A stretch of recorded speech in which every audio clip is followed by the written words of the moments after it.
สุขสบายดีพี่น้องปองปายเมื่อทุกคนที่เขาไปเบิ่งกันในตอนนี้เนาะมื้อนี้ข้อยก็สิมายางรอเว้าสู่ฟังเนาะตอนนี้ข้อยอยู่ที่ประเทศสาธารณรัฐเช็กหรือว่าคนลาวก็ชื่อในนามว่าเช็กโกเนาะเมื่อก่อนประเทศนี้มีชื่อว่าเช็กโกสโลวาเกียแต่ปัจจุบันก็ได้แยกกันแล้วเป็นสองประเทศเนาะคือเช็กต่างหากสโลวาเกียต่างหากเช็กปีเป็นประเทศเกิดมาเป็นประเทศหนึ่งที่อยู่ในยุโรปตอนกลางเนาะหรือว่าเซ็นทรัลยุโรปซึ่งเราเป็นประเทศที่มีชายแดนติดจอดกับประมาณอยู่ตอนทางเหนือแม่นติดกับโปแลนด์เนาะตอนทางทิศตะวันออกเนี่ยกับโปแลนด์คือเก่าโปแลนด์กับสโลวาเกียเนาะประทิศตะวันตกติดกับเยอรมันเนาะแล้วก็ทางทิศใต้ติดกับออสเตรียเนาะตัวอุติสเนาะเช็กนี่ก็เป็นประเทศที่ค่อนข้างว่ามีความหลากหลายทางด้านวัฒนธรรมพอสมควรเนาะในเมื่อก่อนนี่ก็มีหลายๆการแทรกแซง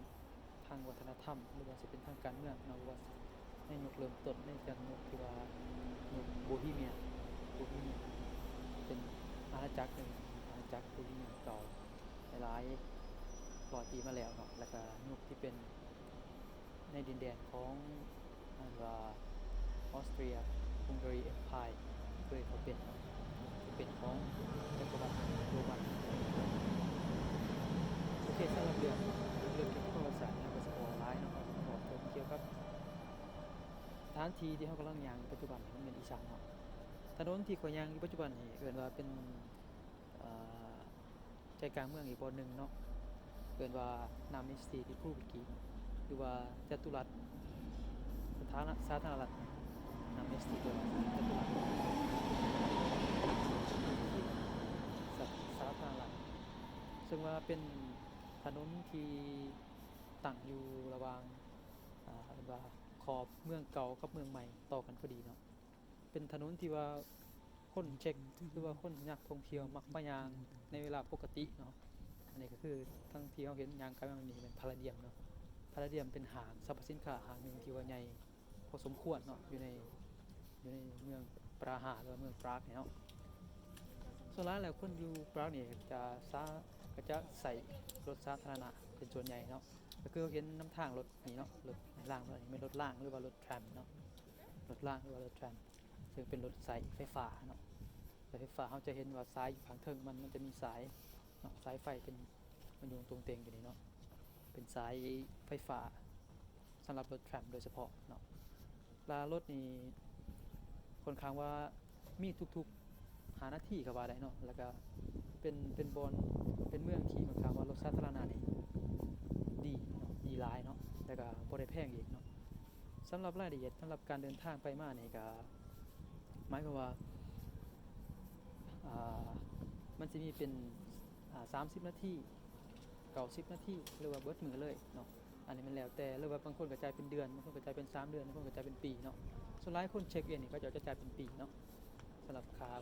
บริการทางสาธารณะเนาะแล้วบัดนี้เฮาสิมายางเลาะเบิ่งตอนที่เฮาเห็นทางหน้าเฮานี่เอิ้นว่าอันน่ะ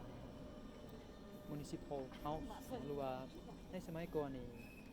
ตึกอาคารตัวบางกี่ที่เฮาเห็นนี่เป็นตึกอาคารที่เฉพาะเป็นของ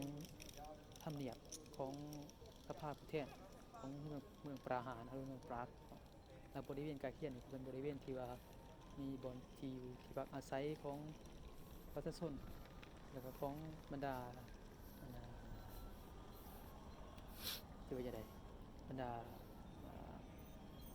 พนักงานเนาะในสมัยก่อนว่าซั่นเนาะแต่ว่าเดี๋ยวนี้ก็กลายมาเป็นห้างสรรพสินค้ากลายมาเป็นบ่อนพักบ่อนนั่นน่ะอาหารเนาะแล้วก็จะขอเพิ่มเติมข้อมูลอีกหน่อยหนึ่งเกี่ยวกับตัวMunicipal House หรือว่าภาษาเช็กเอิ้นว่า Obecní dům เนาะก็เป็นตึกในที่ว่าสร้างขึ้นเพิ่นพอสมควรเป็นตึกคือว่าบางทีล่ะเป็นบ่อนที่ว่าทำการของบรรดาผู้แทนราษฎรในสมัยก่อนเนาะแต่ปัจจุบันนี้ตึกอาคารตัวนี้ก็กลายเป็นร้านอาหารเนาะในสันลุมเนาะนี่แหละตึกที่เรากำลังย่างไปเนาะ อันนี้แต่ว่าเฮาก็เห็นว่าบริเวณใกล้ๆเคียงมันมีหยังแหน่เนาะก็มีธนาคารมีห้างมีอ่าพิพิธภัณฑ์ต่างๆใกล้ๆกันเนาะแล้วก็รถกันไหลผ่านแบบจังซี่เลยเนาะย่างไปย่างมาเวลาย่างก็ต้องระวังเนาะเวลาอยู่ในปรากเพราะว่ารถทรัมป์เขาจะมีสิทธิ์ไปก่อนเสมอเนาะรถทรัมป์รถบัสรถสาธารณะมีสิทธิ์ไปก่อนเนาะสำหรับอาคารหลังนี้เนาะก็คือตัวmunicipal house นี่มันจะเป็นปัจจุบันนี่ก็เป็นร้านอาหารแล้วก็เป็นบ่อนจัดวางแสดงคอนเสิร์ตส่วนใหญ่จะเป็นพวกคอนเสิร์ตเกี่ยวกับพวกเครื่องเล่นวงออร์เคสตราบ่วงการแสดงละครบ่สิเนาะก็เป็นตึกที่มีความสวยงามเนาะและบริเวณใกล้เคียงนี่อันนี้ก็เป็นโรงแรมเนาะกลายเป็นโรงแรมที่ว่าค่อนข้างว่าราคาก็แพงพอสมควรเนาะเพราะว่าเป็นตึกแบบสมัยโบราณอีกเนาะหลายๆร้อยปีมาแล้วเนาะเฮาก็สามารถสังเกตได้จากสถาปัตยกรรมที่เฮาเห็นนี่มันเป็นสถาปัตยกรรมแบบโบฮีเมียนเนาะเพราะว่ามันเป็นอ่าโบฮีเมียนเก่าว่าซั่นซะเนาะเช็คนี่เนาะคือเว้ากันในตอนที่แรกแล้วเนาะนอกจากที่ว่าอาคารหลังนี้เนาะจะกลายเป็นร้านอาหารอยู่ข้างลุ่มแล้วก็ยังมีบ่อนแสดงคอนเสิร์ตแล้วก็ยังมีอ่าเรียกว่าเป็นบ่อนจัดวางแสดงว่าสิเป็นงานศิลปะงานทางวัฒนธรรมต่างๆเนาะก็มีการมาแสดงอยู่คือกันเนาะในบางโอกาสจังซี่เนาะแต่ว่าช่วงนี้มันจะบ่มีการแสดงเพราะว่าบ่มีนักท่องเที่ยวเพราะว่าส่วนนั้นแล้วจะมีแต่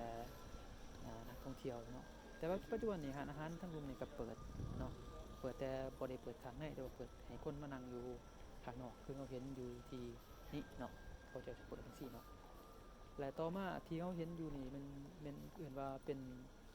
อ่า Powder Gate เนาะ Powder Gate มันอันนี้เป็นประตูเมืองเนาะประตูเมืองเขาระหว่างเมืองใหม่กับเมืองเก่าต่อใส่กันเนาะ Powder Gate หรือว่า Powder Tower นี่เนาะในภาษาเช็กเขาจะเรียกว่า Prasna Brana เนาะ Prasna Brana นี่มันก็เข้าโทษบอกเสียงก็อาจสิบ่ถูกเนาะเป็นเอิ้นว่าเป็นลักษณะแบบตึกอาคารแบบกูธิกเนาะที่ว่าอยู่ในเมืองปรากเนาะแล้วเป็นหนึ่งอยู่ในอ่าใน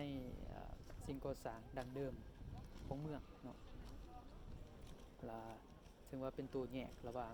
เมืองเก่ากับเมืองใหม่เนาะ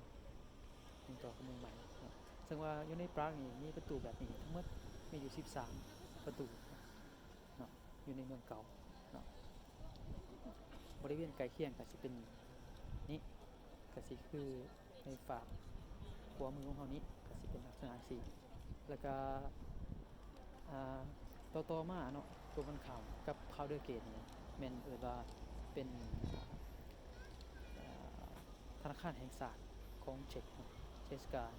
นาโรนีบางกาหรือว่าเป็นธนาคารแห่งชาติธนาคารตัวนี้เป็นธนาคารที่ว่าอ่าใหญ่ที่สุดอยู่ในประเทศสาธารณรัฐเช็กนะครับเป็นธนาคารที่ออกพันธบัตรแล้วก็ธนบัตรเนาะคือเงินนั่นล่ะพิมพ์เงินว่าซั่นซะเนาะเป็นอยู่นี้แล้วก็อยู่บนนี้นี่ปกติแล้วก็จะมีนักท่องเที่ยวมาหลายมีการแสดงในท้องถนนหลากหลายถ้าว่ามีนักท่องเที่ยวเนาะอันนี้ถือว่าน้อยเนาะนักท่องเที่ยวตัวอย่างคนอย่างปัจจุบันถือว่าน้อยเนื่องจากว่าสถานการณ์ปัจจุบันคือหัวมันมีการระบาดของโควิด19เนาะอ่าทางที่ข่อยย่างปัจจุบันนี้เป็นทางถนนอื่นว่าเป็นถนนสำหรับการช้อปปิ้งเนาะใครมักช้อปปิ้งเนี่ยคือต้องบ่พลาดถนนตัวนี้เนาะถนนตัวนี้จะย่างไปสู่มูสเต็กหรือว่าย่างไปสู่มูเซียมยังโดนพิพิธภัณฑ์แห่งศาสตร์ของเขาเนาะ